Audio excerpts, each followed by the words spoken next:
Hello guys, कैसे हो आप सब लोग। आज हम शुरू करेंगे जहाँ से कल हमने लेक्चर को छोड़ा था। तो कल हमने छोड़ा था अक्षांश रेखाओं के ऊपर। ठीक है, तो अक्षांश रेखाओं के बाद आज हम बात करेंगे आपकी देशांतर रेखाओं के बारे में। ठीक है, देशांतर रेखाओं, जितनी भी रेखाएं जो आपकी इस तरह से होंगी, ठीक है, 90 डिग्री के एंगल पर होंगी, वो आपकी क्या रहेंगी, देशांतर रेखाएं रहेंगी। ठीक है, अब यहाँ पे हमारे पास बोलता है ये आपकी 0 डिग्री, ठीक है, इक्वेटर के ऊपर 90 डिग्री की है ये, और वैसे ये 0 डिग्री के ऊपर है। ठीक है, तो 0 डिग्री के ऊपर जो लाइन है इसको हम 0 देशांतर बोलते हैं। और यहाँ पे इसी तरह से हमें बहुत सारे देशांतर जो है वो देखने को मिल जाते हैं।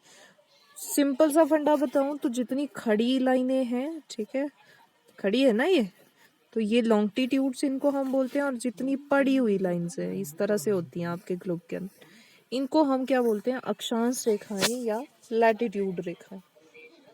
अब उसके बाद हम नेक्स्ट स्लाइड के ऊपर चलते हैं। हमारी स्लाइड क्या बोलती है, तो यहाँ पे बोलता है हमारे जो ग्लोब है, ठीक है, यहाँ पे बोलता है अक्षांश व देशांतर रेखाओं के जाल को हम क्या बोलते हैं, ग्रिड बोलते हैं। ठीक है, तो इस तरह से हमारा ग्लोब रहता है, इसके ऊपर इस तरह से लाइंस है, ये लॉन्गिट्यूड्स हैं और ये लैटिट्यूड्स। ठीक है, तो इससे क्या हो रहा है, एक जाल क्रिएट हो रहा है, और इस जाल को हम क्या बोलते हैं, इसको हम ग्रिड जो है वो बोलते हैं।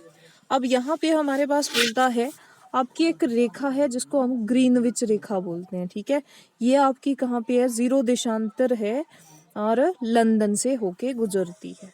ठीक है, इस रेखा से जो है, ठीक है, यहाँ से अब हम टाइम सेट करते हैं। ठीक है, ये जो लाइन है इससे, इसी रेखा से आगे है भारत का 5.5 घंटे आगे जो टाइम हम बताते हैं ना, वो इसी रेखा से आगे है। ठीक है, अब यहाँ पे बोलता है एक देशांतर को पार करने में 4 मिनट का टाइम। मतलब जब आप इस तरह से ग्लोब के अंदर हम बोले कि हमने यहाँ से यहाँ पहुँचना है, ठीक है, तो इस पॉइंट पर पहुँचने के लिए हमें कितना टाइम लगेगा, 4 मिनट टाइम लगेगा। ठीक है, और हमारी इंटरनेशनल डेट लाइन कहाँ, कितने देशांतर पे मिलेगी, तो ये हमें 180 डिग्री देशांतर के ऊपर जो है वो मिल जाएगी। फिर उसके बाद बोलता है भारत का मानक समय कितना है, वो बोलता है 82.5 डिग्री पूर्वी देशांतर। ठीक है, अब यहाँ पे इसके बारे में अभी मैं थोड़ी देर में बताऊंगी। भारत का जो मानक समय है वो कितना घंटे आगे है लंदन से, 5.5 घंटे। अब ये देखो यहाँ पे, अब आपको इसका पता चलेगा ये जो 82.5 डिग्री है ये क्यों हमने यहाँ पे यूज किया। ठीक है, यहाँ पे बोलता है कि हमारे पास, अगर हम गुजरात में बात करें तो 68 डिग्री पे हमारा गुजरात है, जहाँ पे टाइम कुछ और होगा फिर।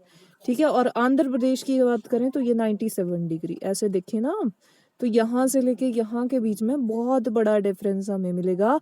इसमें लगभग 2 आवर्स का डिफरेंस जो है वो पड़ जाता है, 2 घंटे का डिफरेंस। अब इस डिफरेंस को खत्म करने के लिए हमने एक मिड पॉइंट, एक सेंटर पॉइंट लिया, 82 डिग्री। ठीक है, और ये जो आपको पॉइंट मिलता है ये कहाँ मिलता है, नैनी। ठीक है, नैनी कहाँ पे, इलाहाबाद,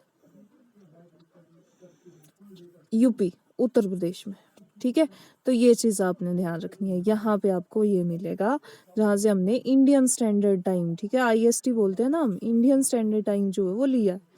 नेक्स्ट, इसके बाद अब हम नेक्स्ट स्लाइड पे चलते हैं। तो यहाँ पे हमें टाइम कैलकुलेट किस तरह से होगा, ये जो 5.5 घंटे है इसको देख लेते हैं। तो यहाँ पे हमारे पास बोलता है हमारे जो गुजरात के लैटिट्यूड, सॉरी, आपके गुजरात के जो लॉन्गिट्यूड्स हैं, देशांतर हैं, और आपका जो अरुणाचल का देशांतर, ठीक है, एक यहाँ का और यहाँ का, इनका जो अंतराल है वो कितना है, यहाँ पे हमने लिया, ये हमने मिड पॉइंट ले लिया। ठीक है, 82.5 डिग्री। अब बोलता है 1 डिग्री को पार करने में 4 मिनट लगते हैं। अब बोलता है 82.5 डिग्री को पार करने में कितने मिनट लगेंगे आपके, तो हम इसको 4 से मल्टीप्लाई कर देंगे और इसमें लगेंगे आपके 330 minute, which means 5 hour 30 minute. ठीक है, तो इस तरह से हम इसको कैलकुलेट करेंगे। ठीक है, ये था हमारा लैटिट्यूड और लॉन्गिट्यूड, अक्षांश और देशांतर रेखाएं। पिछले लेक्चर में मैंने आपको अक्षांश रेखाओं के बारे में बताया था, और यहाँ पे मैंने आपको देशांतर रेखाओं के बारे में एक्सप्लेन किया। ठीक है, इसके बाद अब हम मिलेंगे नेक्स्ट लेक्चर में। तब तक take care and bye bye.